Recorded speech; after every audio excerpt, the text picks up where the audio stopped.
Welcome back to GMA and The Last Tango for The Last Dance. Final episodes of the hit documentary series on Michael Jordan's final championship season with the Bulls are airing tonight.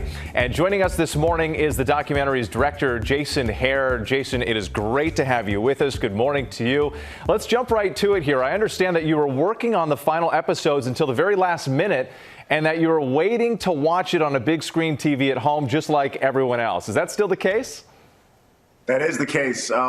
Thursday is when we turned in episode 10, and that was the final edit that we made was a day before that. So we've been working on this till the last minute, and I've only seen these episodes on this laptop that I'm talking to you on right now because 9 and 10, which are tonight, were edited entirely during this quarantine. So I will see it on a big screen at home with the rest of the country. You can have that experience just like the viewers. That's great. Right now, though, I just want to turn to this subject. We know during the pandemic, people are stuck at home with no sports to watch in many cases, but the series has also resonated with many who are not traditional sports fans. Are you surprised by its success, and why do you think people are drawn to this story? I think the cast of characters that were on that team, first of all, you had Michael, who at the time of the filming of this doc was quite possibly the most famous person on the planet. So that transcended sports right there. And then there's this cast of characters. You had Michael, who was the Batman. You had Scottie Pippen, was kind of the Robin. Dennis Rodman was the Joker. And then you had this sage wizard in Phil Jackson, who was controlling all of these egos. And meanwhile, they're playing some of the best basketball that's ever been played. I think that if you're a sports fan or not, you recognize that sports is what connects us. It's these simple moments of enjoyment and connection that we're lacking so sorely these days. So sports will be back soon, but I speak for my team when I say that we're really proud that we can provide those moments of enjoyment and connection in the meantime. Now, you've had some really in-depth conversations and interviews with Michael Jordan. Is there a moment in the series or something about the man himself that stands out in your memory?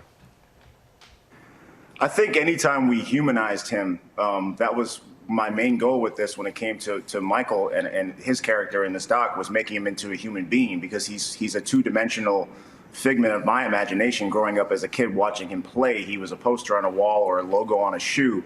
So to make him human, to see him belly laugh and to see him get emotional at the end of episode 7 when he's talking about what his philosophy is about life and winning and leadership, the moment when he chokes up when he sees his mom reading a letter home that he wrote when he was 18 years old and a homesick kid in Chapel Hill, couldn't even afford stamps to send more letters.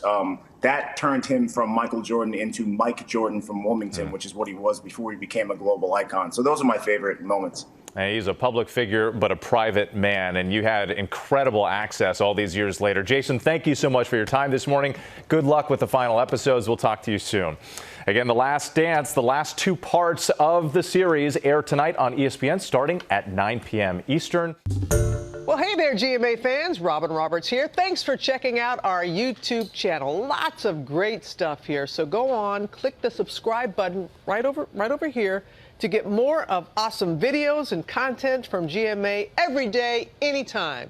We thank you for watching, and we'll see you in the morning on GMA.